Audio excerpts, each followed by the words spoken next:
Let's start the question. देखिए, question इस तरह के क्वेश्चन ट्रिग्नोमेट्री में कई बार आते थे।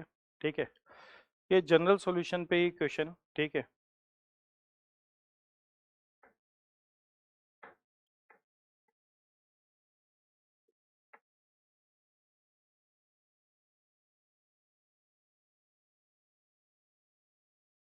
फैक्टराइजेशन। अब क्वेश्चन ने क्या दे रखा है, इस तरह के क्वेश्चन हम लोगों ने ट्रिग्नोमेट्री में भी किए थे। जब हम उसको अलग अलग लिखते थे, मतलब स्प्लिट करते थे उसके आरे टर्म को, माइनस लगा के ऑल्टरनेट कैंसिलेशन करने की कोशिश करते थे, कुछ कुछ वैसा ही क्वेश्चन है। एक बात बताइए, अगर मैं इस वाली क्वांटिटी को थोड़ी देर के लिए ए कंसिडर कर लेता हूँ और इस वाली क्वांटिटी को बी कंसिडर कर लेता हूँ, मतलब इस एंगल को ए, इस एंगल को बी।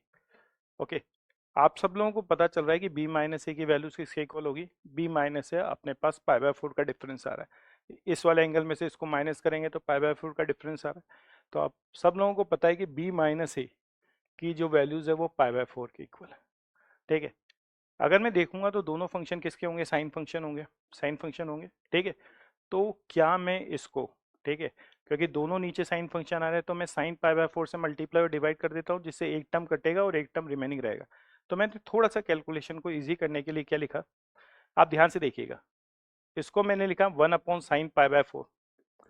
ये साइन पाई/4 नहीं है एक्चुअल में, ये कांस्टेंट क्वांटिटी है। ठीक है, और ये वाली जो क्वांटिटी है इसको मैंने लिख दिया साइन, इसको लिख दिया b माइनस। समझ में आया? जो b माइनस है एक्चुअली वो पाई/4 के इक्वल है, तो मैंने साइन पाई/4 से मल्टीप्लाई और डिवाइड कर दिया। थोड़ी देर के लिए नीचे वाली क्वांटिटी को मैंने लिख दिया, ये कॉसेक नीचे बनेगा तो साइन बन जाएगा, और ये क्या होगा, साइन है, और ये क्या बनेगा, साइन बी। क्लियर? ठीक है, अगर मैं इसको ओपन करूं, ठीक है, आप सब लोगों को पता है साइन पाई/4 क्या होता है, 1/√2, तो √2 न्यूमरेटर में आएगा, तो ये √2 न्यूमरेटर में आया। ये क्या होगा, समेशन। ये वाली क्वांटिटी क्या हो जाएगी, m इक्वल टू 1 to 6। ये वाली क्वांटिटी होगी साइन बी, कॉज ए माइनस कॉज बी साइन ए, कुछ इस तरह का टर्म बनेगा। और नीचे जो क्वांटिटी होगी वो होगी साइन ए और साइन बी। ओके, केवल मैं इस वाले टर्म को सॉल्व कर रहा हूँ, अभी इक्वेशन में पुट कर दूंगा। अब फाइनली जो क्वांटिटी नजर आएगी वो आएगी √2। ओके, ये बनेगा समेशन। अभी इसको पुट कर देंगे, m equal to 1 to 6।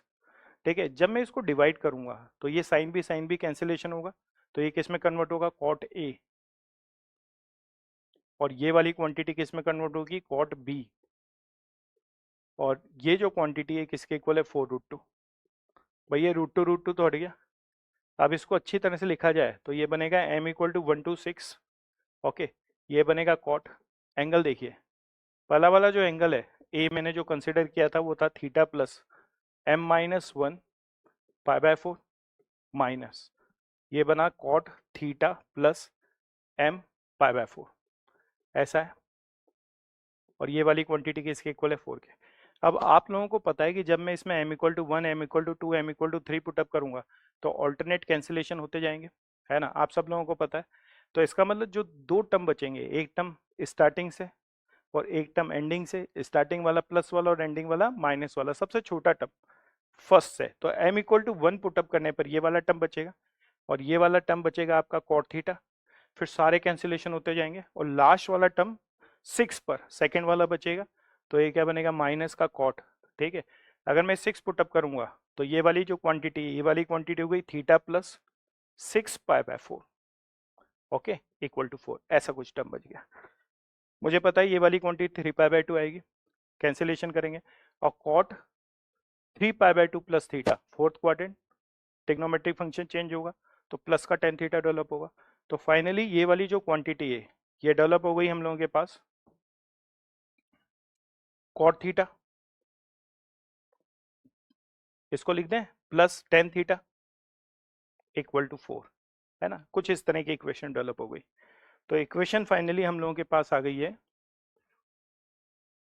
Ten theta plus cot theta equal to 4।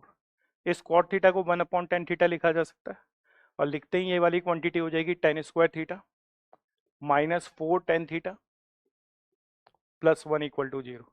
दराचार्य formula लगाएं तो टेन थीटा की values minus b plus minus b square 16 minus 4ac upon 2a। तो टेन थीटा की वैल्यूज हम लोगों के पास आ रही है भाई 2 ± √3। ओके, 16 4 कितना हो गया, स्क्वायर रूट ऑफ 12, तो 2 √3, 2 से 2 कैंसिलेशन हो गया, दिस वन। अब हम लोग अगर ध्यान से देखेंगे तो एक तो हम लोगों को पता चल रहा है टेन थीटा की वैल्यूज 2 − √3, ये हम लोगों को पता है। 2 − √3 किसका एंगल होता है, 15 डिग्री। तो टेन थीटा किसके इक्वल हो गया, 15 डिग्री। 10 15 लिख दें इसको,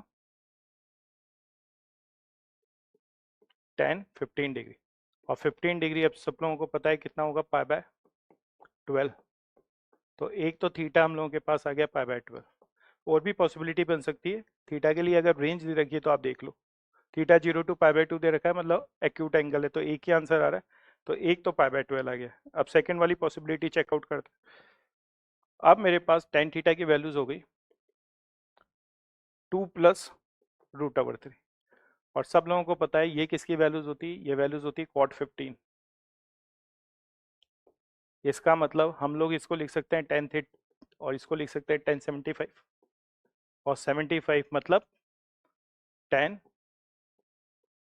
5π/12, है ना, 15 मल्टीप्लाई विथ 5। ओके, तो एक थीटा मेरे पास डेवलप हो गया 5π/12। ऐसा देखिए, ऐसा भी कोई ऑप्शन है क्या 5π/12? यस। तो सी और डी ये दोनों आपके करेक्ट आंसर है। ओके, π/4 और π/6 हमारे पास डेवलप नहीं हो रहे, तो आंसर क्या होगा, answer is C and D.